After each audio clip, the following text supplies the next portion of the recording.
네, 먼저 속보 전해드리겠습니다. KB금융이 실적을 내놓았습니다. 작년 순이익 2조 3,730억 원으로 예상치에 부합하는 가량 수준이 나왔습니다. 2011년에는 유동성의 위기, 유럽 위기로 은행주들의 주가도 좋지 않고 실적도 그렇게 좋지 못했는데 2012년에는 기대할 만한 상황인지 오늘 은행주에 대해서도 잠시 후에 집중적으로 알아보겠습니다. 오늘은 굉장히 독특한 하루입니다. 오늘 마감만 보신 분들은 어제도 2,000포인트 넘었는데 오늘도 2,000포인트가 넘었네. 어제는 2,003, 오늘은 2,014. 어제보다 더 넘었네 할 수가 있겠지만 오늘은 장중에 변동성이 굉장히 컸습니다. 자, 마감 상황을 전해드리겠습니다. 하나투자증권 한승호 차장과 한맥투자의 변원규 대리께서 자리했습니다. 두 분 어서 오세요. 네, 안녕하십니까. 네, 먼저 한승호 차장님께서 오늘 마감 현황을 짚어주실까요? 네, 오늘 옵션 만기일이었습니다. 시장의 대부분의 추정치처럼 큰 변화 없이 잘 마무리가 됐던 것 같습니다. 기본적으로 외국인들이 최근 들어서 유입된 그 자금 자체가 외환시장의 모멘텀이 변하지 않는 한은 계속적으로 머무를 가능성이 높은 상황이고 또 특히나 옵션 연계에서는 컨버전이 쉽게 이루어질 수 있는 상황이 여건이 안 되기 때문에 옵션과 연계된 프로그램 매물이 크게 추대되지 않는 그런 구도가 이어졌습니다. 이런 상황으로 봤을 때는 전반적으로 향후 시장에 대한 모멘텀 자체도 다소 좀 긍정적으로 좀 더 가깝게 움직이는 그런 구도가 예상이 됩니다. 예. 네, 오늘 만기일은 만기일인가 봅니다. 이 프로그램 매도 우위를 나타냈는데요. 크게 지수는 흔들리지 않았습니다. 자, 그러면 만기 이후에도 프로그램 흐름에 좀 주목하다라는 목소리가 나오고 있습니다. 변원규 대리님께서 오늘 이 프로그램 더불어서 수급, 환율까지 같이 짚어주실까요? 예. 오늘 같은 경우에는 지금 상당히 장이 특이했는데요. 장중 한때는 큰 폭의 하락을 보였다가 다시 종가상으로는 이제 플러스를 기록하게 됐습니다. 지금까지 과거 사례들을 보시면 옵션 만기일에는 대부분 매도세가 우세했습니다. 오늘도 장 초반에는 그렇게 보였고요. 그래서 좀 큰 폭의 하락을 보였었는데 특히 지금 오늘 장 초반에 프로그램 매도나 외국인 매도 같은 경우에 약간 특이했는데요. 베시스나 합성 선물 가격과 무관하게 지속적으로 비차익에서 매도가 나오는 걸 볼 수 있었습니다. 이 부분 자체는 추세적인 매도라기보다는 일부 청산 자금의 한 자금의 매도일 것이라는 추정이 지금 가능하고요. 그렇게 매도가 나올 당시에 환율도 약간 소폭의 상승을 보여줬는데 그 부분 자체가 어느 정도 지금 일부 물량의 청산이다 이런 반증을 보여주고 있고요. 그리고 장중에 좀 특이하게 보였던 상황은 지금 종가상으로는 외국인이 플러스 순매수를 보여줬지만 장중에는 외국인 매도와 프로그램 매도 이렇게 같이 동시에 나오는 걸 볼 수 있었습니다. 만약 이게 옵션 만기일이 아니었다 그러면 이 부분 자체는 전량 매도를 해야 되는 그런 시그널로 볼 수 있었는데요. 다행히 만기일이기 때문에 그것을 다 극복하고 종가상으로는 플러스를 기록했던 것 같습니다. 지금 매수 차익 잔고가 지금 차익 잔고가 20일 연속 들어오면서 한 3조 2천억 정도를 기록하고 있습니다. 매수 차익 잔고의 차익 잔고의 피크가 단기 피크가 3조 5천억 정도임을 감안할 때 단기적으로 좀 부담이 될 수 있었는데요. 오늘 좀 프로그램 매도가 나오면서 그 부분이 해소가 돼서 중기적으로 어느 정도는 조금 더 프로그램 매수의 여력이 남아있지 않나 그렇게 생각이 됩니다. 네. 수급 얘기를 해주셨는데요. 짚어볼 필요가 있어 보입니다. 자, 개인들이 오늘 장중에 2천억 원 이상 매수 들어왔습니다. 한번 수급을 좀 보여주실까요? 근데 막판에 외국인들이 오히려 들어오고 외국인들이 장중에 매도였는데 막판에 매수로 급격히 들어왔습니다. 반면에 개인들이 오늘 장중에 2천억 원 넘게 매수했는데 오히려 매수폭을 줄이며 이렇게 마감이 되었네요. 변동성 컸습니다. 자, 중국에서 오늘 주요한 경제 지표 발표가 됐습니다. 이 CPI가 4.5% 발표가 됐는데 예상치인 4.0%보다도 큰 폭으로 상회를 했고 지난달 4.1%보다도 웃돌았습니다. 이렇게 되면 한승호 차장님, 우리가 기대했던 이 지준율 인하 부분이 이 유동성을 더 풀겠다라는 부분이 기대감이 좀 상쇄되는 것이 아니냐라는 우려감이 오늘 있지 않았습니까? 어떻게 판단하셨습니까? 예, 맞습니다. 사실 시장의 기대치하고는 다소 동떨어진 수치가 나왔습니다. 사실 지난달 4.1%에 이어서 최소한 0.1% 정도는 좀 더 떨어지는 구도를 예측을 했었는데 오히려 4.5%로 크게 오르는 그런 흐름이 나타났습니다.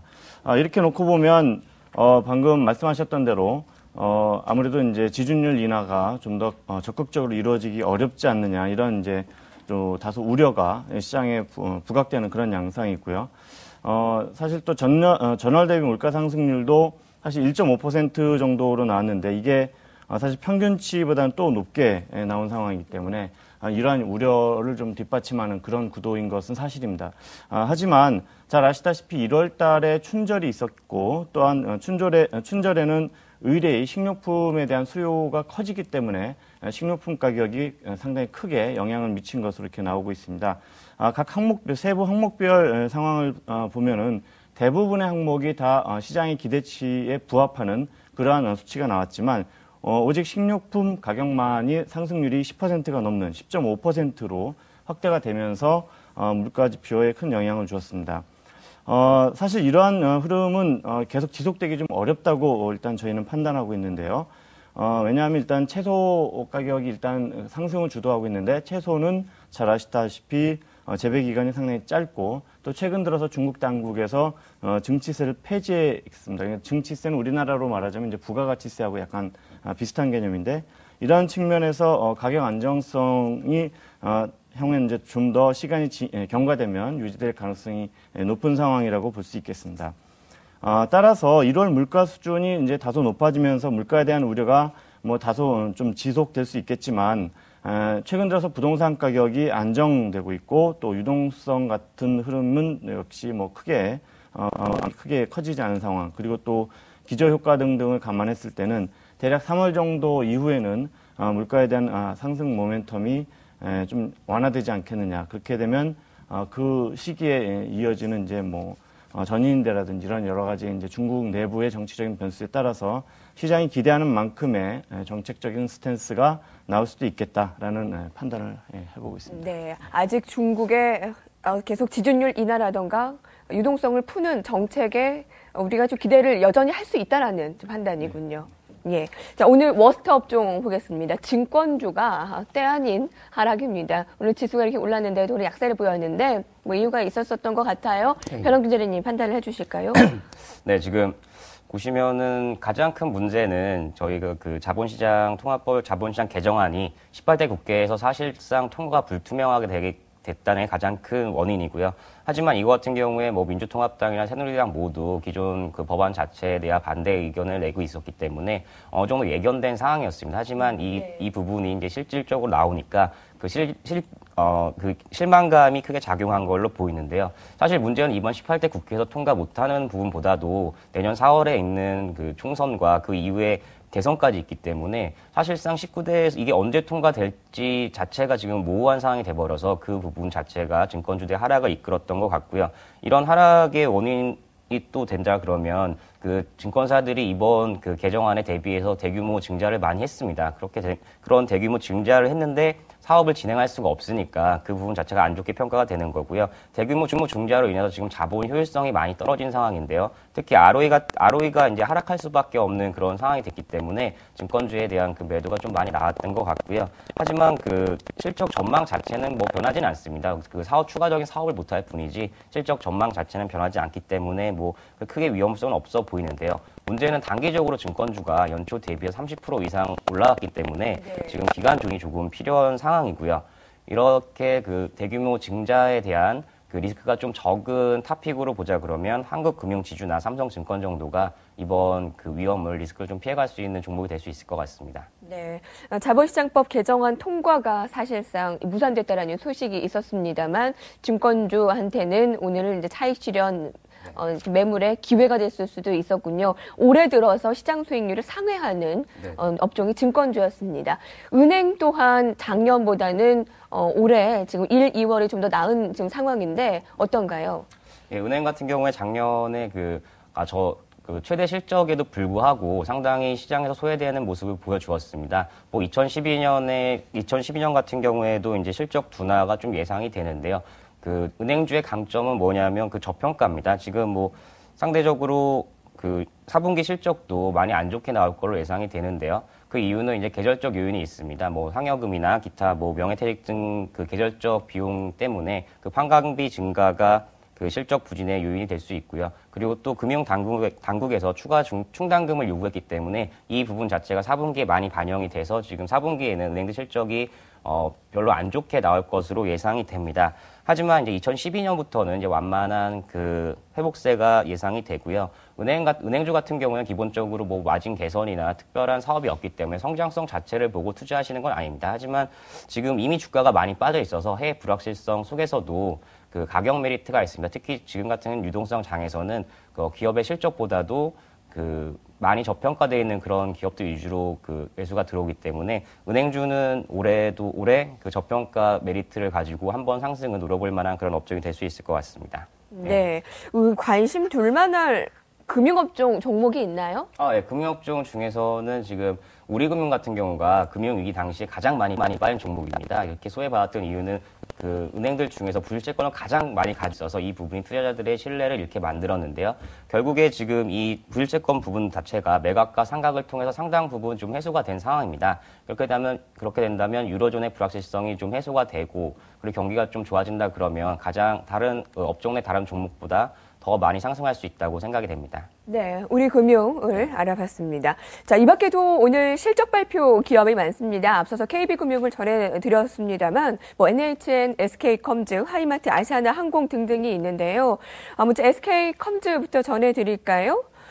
지난 4분기 매출과 영업이익이 모두 크게 하락했습니다. 특히 지난해 하반기 발생한 개인정보 유출 사건이 SK컴즈 실적에 악영향을 끼쳤던 것으로 보입니다. 오늘 주가도 좋지 못했고요. NHN은 반대로 국내 인터넷 기업 중 처음으로 연 매출 2조 원 돌파에 달성했습니다.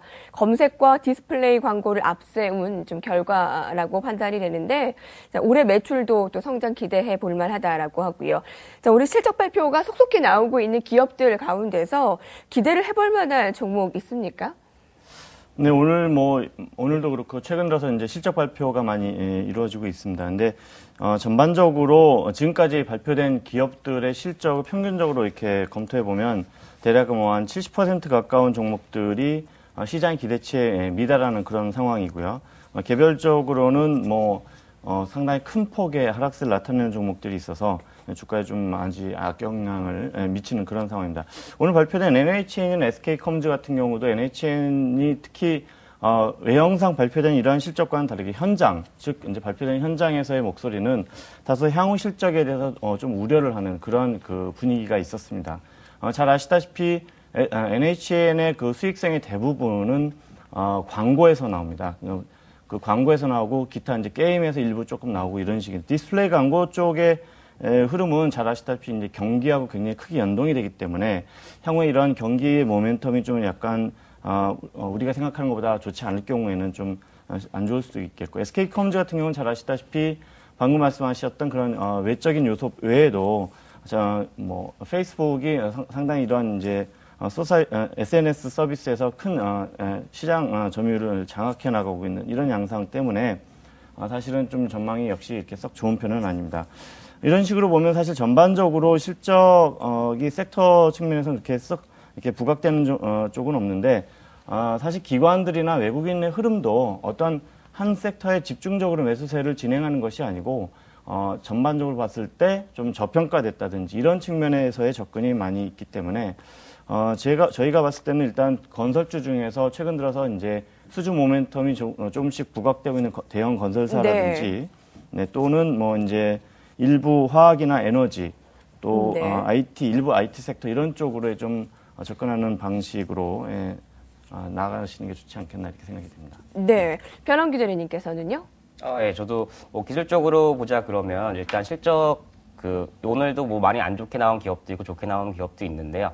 결과적으로 실적은 이미 주가에 선 반영되어 있는 부분이 상당히 큽니다. 그래서 실적 좋은 기업 같은 경우에 미리 좀 주가가 많이 올라 있고요. 실적이 안 좋은 기업 같은 경우에 미리 주가가 좀 많이 빠져 있는 걸 볼 수 있는데, 투자자분들 같은 경우에 실적 발표 당일날 실적이 좋다고 해서 따라서 매수를 하신다거나 아니면 실적이 안 좋다고 해서 따라서 매도를 하시면 오버슈팅이나 언더슈팅 구간에서 매매를 할 수 있는 위험성이기 때문에 하루 정도 더 흐름을 지켜보고 매수하시는 게 좋을 것 같고요. 그리고 지금 최근에 그 실적 발표되는 기업들 중에서 제가 좋게 보고 있는 기업들은 이제 금호타이어랑 NHN이 있는데요. 금호타이어 같은 경우에는 그동안 뭐 재무 불안정성과 금호아시아나 그룹의 이제 잡음들로 인해서 상대적으로 많이 소외되어 있었습니다. 하지만 이제 1분기부터는 그 원자재 가격 하락에 따라서 실적 개선이 기대가 되고요. 그리고 동종 그 업계에서도 상당히 저평가 있는 기업이기 때문에 그 금호타이어가 이제 추가적으로 수익을 낼 수 있으실 것 같고요. 그리고 저도 마찬가지로 그 NHN 오늘 실적도 좋게 나왔지만 NHN 같은 경우에 뭐 기본적으로 검색 서비스 이외의 광고 부분에서 견조한 실적을 계속 보여주기 때문에 특히 최근에는 모바일 쪽에서도 성장이 이제 그 원동력이 되고 있어서 제가 볼 때는 금호타이어 NHN이 괜찮다고 보입니다. 네, 그렇군요. 여기까지 전해드리고요. 잠시 후에는 오늘 강력한 상승을 나타낸 종목들을 집중적으로 알아보겠습니다.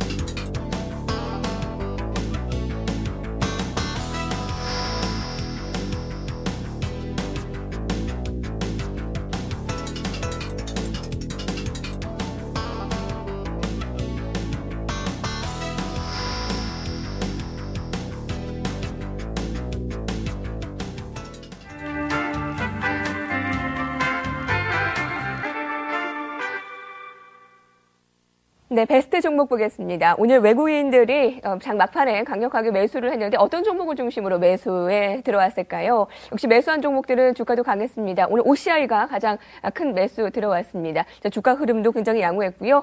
오늘 S-오일이 4%대 주가 흐름 강세였는데 외국인들 매수에 들어왔고 하이닉스도 오늘 주가가 2%대 상승입니다. 자, 이 중에서 OCI를 저희가 살펴볼 필요가 있어 보입니다. 외국계 대규모 매수 배경도 궁금하고 태양광 쪽이 전망이 최근에 밝기 때문에 투자 전략을 좀 세워주셨으면 좋겠어서요. 네, OCI가 오늘 상당히 굉장히 좋은 움직임이 나타났습니다. 이제 거래량도 많이 평소에 한 2배 정도 터지는 그런 흐름이 나타나고 있는데요. 잘 아시다시피 최근 들어서 OCI와 관련된 여러 가지 태양광 이슈가 시장에 많이 부각되고 있습니다. 잘 아시다시피 웅진그룹에서 태양광 사업에 집중하기 위한 일부 다른 계열사들 처분이라든지 또 이제 여타 다른 해외 쪽에서의 뉴스도 뭐 많이 나오고 있는데 기본적으로 OCI가 이런 상승세를 유지하는 것에 대해서 시장에서는 상당히 크게 의견이 엇갈리는 상황입니다. 이런 모멘텀이 지속되기 힘들다라고 보는 측은 잘 아시다시피 이제 폴리실리콘 업황 자체가 앞으로 중국 업체의 공급이 계속 증가하는 양상이기 때문에 이것이 계속 지속되기 어렵다라는 측면이고요. 좋게 보는 쪽에서는 그런 것이 아니라 오히려 점진적으로 OCI가 갖고 있는 시장의 어떤 위상이 지속될 것이다라는 의견 이렇게 크게 갈리고 있습니다. 근데 개인적으로 봤을 때는 OCI의 경우는 물론 폴리실리콘 가격이 앞으로 올 하반기 정도에는 좀 하락할 가능성도 물론 있습니다. 물론 상반기에는 독일이 지급하는 보조금을 중단하는 것과 관련된 프로젝트를 조기 출범시키는 이러한 것과 관련된 수급 상황이라든지 또 기타 모듈 설치가 이제 중국 쪽에서 크게 늘어난다든지 하는 이런 수요 때문에 가격이 좀 더 상반기에 올라갈 수 있습니다. 그렇지만 이런 것이 이제 이런 효과가 끝나면 하반기에는 좀 더 조정받을 수도 있겠죠. 하지만 본질적으로 잘 아시다시피 이 에너지원에 있어서의 어떤 여러 가지 이제 위험 요소가 있습니다. 이를테면 뭐 이란 사태라든지 또 원자력 발전 문제라든지 이런 여러 가지 이슈가 나올 때마다 사실상 원유 가격의 어떤 변동성과 함께 이런 태양광 시장의 변화도 굉장히 클 거라고 일단 보고 있습니다. 따라서 폴리실리콘 시장 내에서의 어떤 위상이라든지 또 공급 능력, 단가 뭐 이런 것을 고려해 봤을 때 OCI의 향후 모멘텀은 다소 조정세가 나올 수는 있겠지만 점진적인 상승세가 충분히 가능하지 않겠나 이렇게 판단을 하고 있습니다. 한 가지 여기서 추가적으로 더 말씀을 드리자면 네. 폴리실리콘 가격과 관련해서 통상 킬로그램당 27, 30, 35라는 이 세 가지 숫자만 기억을 하시면 쉽게 업황을 판단하실 수가 있겠습니다. 통상 킬로그램당 27달러 미만은 생산시마다 계속 적자가 누적될 수밖에 없는 가격입니다. 그래서 27달러 미만으로 가게 되면 완전 폴리실리콘 업계가 완전 구조 조정을 할 수밖에 없는 그런 상황이 되는 것이고 30불을 넘어가게 될 경우에는 그 이후에는 이제 흑자 기조가 나타날 수가 있습니다. 하지만 35불까지 가버리면 이건 굉장히 천장이다 이렇게 판단을 하시면 될 것 같습니다. 화학주가 올해 들어서 시장 수익률을 상회합니다. 그 가운데에서 태양광이 계속 관심을 받고 태양광 업황 턴어라운드 기대감을 받고 있는데 사실 뭐 OCI도 외국인들의 매수가 들어옵니다만 웅진그룹도 태양광 사업에 집중하겠다라고 해서 불을 지피지 않았습니까? 네. 종목별로도 좀 옥석 가리기가 필요하지 않을까요? 예, 그 종목별로도 그 옥석을 좀 가리셔야 하는데요. 네. 무엇보다 이제 그 시장에서 대표주인 OCI에 대한 관심을 좀 더 가지시는 게 좋을 듯 싶고요. 일단은 폴리실리콘 가격 자체가 4분기에 그 30달러를 하회하면서 그 중소업체들이 생산할 수 있는 그런 여건 자체가 많이 안 좋아졌습니다. 그래서 지난해 같은 경우에는 뭐 중국 업체들이 많이 난립을 해서 공급 과잉으로 인해서 이제 폴리실리콘 가격이 많이 다운이 됐었는데요. 지금 올해 같은 경우에 그런 중소업체들이 다시 이제 재가동하기가 좀 어려울 것으로 예상이 되고요. 그렇기 때문에 공급 과잉이 좀 해소가 돼서 폴리실리콘 가격이 좀 안정이 된다 그러면 향후에 이제 OCI나 뭐 하나케미칼 같은 좀 이렇게 우량한 기업들, 업계에서 좀 유상이 있는 그런 기업들 위주로 좀 그 수익이 날 수 있을 것 같고요. 그리고 지금 태양광 그룹들이 최근 들어서 많이 올랐다고 이제 생각을 하시는데요. 글로벌적으로 보시면 글로벌 태양광 주인 RC 같은 경우에 연초 대비해서 60% 이상 지금 상승을 보여줬고요. 그리고 GCL 폴리 같은 경우에는 43% 정도 상승을 보여줬습니다. 이렇게 글로벌적인 측면에서 보면은 OCI가 지금 뭐 오늘 좀 과도하게 상승한 뭐 느낌도 있고 업황 자체가 안 좋다는 생각도 들긴 하지만 글로벌 업체들보다는 상대적으로 좀 덜 올랐기 때문에 향후에도 추가적으로 상승할 수 있는 모멘텀은 있다고 생각이 됩니다. 네. 알겠습니다. 이제 내일장 전망해보겠습니다. 마지막 거래일입니다. 이번 주에 이제 내일은 금요일인데요. 거래일 기준으로 월요일부터 목요일까지 내내 올랐습니다. 어제 2000 보고 오늘은 2010선을 보고 이제 종가를 형성을 했는데 어떤 전략 필요하고 또 어떤 전망 필요로 할까요? 네. 일단 최근 들어서 이제 지수 상승으로 인해서 이격도가 좀 다시 벌어지는 그런 이제 구도가 나타나고 있습니다. 하지만 이제 거래량을 수반하는 상승세이기 때문에 이 구도가 계속 지속될 가능성은 좀 있어 보이고요. 단기간에 걸쳐서 2100선까지는 충분히 대부분 증권사가 2100선을 어느 정도 목표가로 제시를 하고 있기 때문에 충분히 가능하다고 일단 보고 있습니다. 또 하나 주목하고 있는 것은 이렇게 지수 상승이 지속되면 최근 들어서 이제 주식형 펀드에서 대규모의 자금이 이탈을 하고 있는 상황인데 이러한 자금이 다시 리턴할 수 있는 가능성도 있습니다. 그렇게 될 경우에는 상당히 지금 기존의 시장을 바라보던 저희와 같이 이렇게 약세로 바라보던 그런 세력들의 업사이드 리스크가 상당히 부각될 수 있겠고 그렇게 되면 또 한 차례 오버슈팅이 발생할 가능성도 충분합니다. 그러나 이러한 부분에 있어서 우리가 한 가지 주의해야 할 점은 외국인들이 최근 들어서 매수했던 8조 원에 가까운 자금들 대부분이 프로그램과 연계된 자금이기 때문에 원달러 환율에 상당히 민감한 자금이라고 볼 수 있겠습니다. 따라서 원달러 레벨이 1100원 선에 근접한다든지 또 대외적인 어떤 악재가 또다시 부각이 된다든지 또 중국과 관련된 이슈가 나온다든지 이런 흐름에 대해서는 상당히 어느 정도 경계감을 갖고 대응을 하실 필요가 있겠다 이렇게 보고 있습니다. 네, 그리스 부담은 여전한 가운데 또 우리가 지켜봐야 할 이벤트들 어떤 것들이 남았나요? 예, 지금 그리스 문제는 거의 합의가 됐다고 생각하셔도 될 것 같고요. 그렇게 보시고요. 네. 네. 그리스 입장에서는 유로존 탈퇴 자체가 그들에게 비용이 크기 때문에 그건 이제 합의됐다 보시는 게 좋을 것 같고요. 그 이외에 이제 만약 이제 유로존 은행들의 스트레스 테스트라든가 자본 확정 과정에서 은행들의 디폴트나 아니면 디폴트에 따른 기업들의 디폴트가 좀 문제가 될 수 있습니다. 하지만 2008년 리먼 사태 당시에도 볼 수 있었듯이 충격 자체는 단기적이고요. 추세적으로 추세적으로 훼손하지는 않는 그런 흐름이 될 것으로 보이고요. 그 이외에 중국 지준율 인하에 대한 기대감이나 그리고 미국 FRB의 3차 양적 완화에 대한 기대감 그런 것들이 앞으로 이벤트가 될 수 있을 것 같습니다. 네, 알겠습니다. 자, 오늘도 출연자 하나투자증권 한승월 차장과 한맥투자 변원규 대리와 함께했습니다. 두 분 감사합니다. 감사합니다. 감사합니다.